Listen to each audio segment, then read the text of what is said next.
Want to get the most out of TurboLearn AI? Here's a quick guide. First, sign in or create an account. Once you're in, you'll see a Create Note or plus icon. Tap it.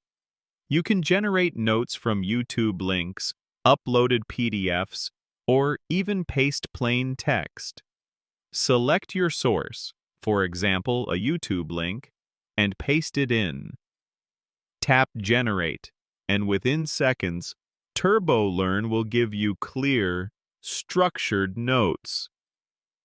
You can review the AI summary, key points, and even quiz yourself to reinforce what you've learned. Want to stay organized? Use folders to save and group your notes by topic or subject. Everything is synced to your account, ready anytime, anywhere. With TurboLearn, you don't just read, you actually retain. Calculating how much electricity your appliances are guzzling, and more importantly, how much it's costing you. Ever wonder what that electricity bill really breaks down to? Today, we're demystifying it. Exactly. It's not just some abstract number the power company pulls out of thin air. It's directly tied to how much energy your stuff uses.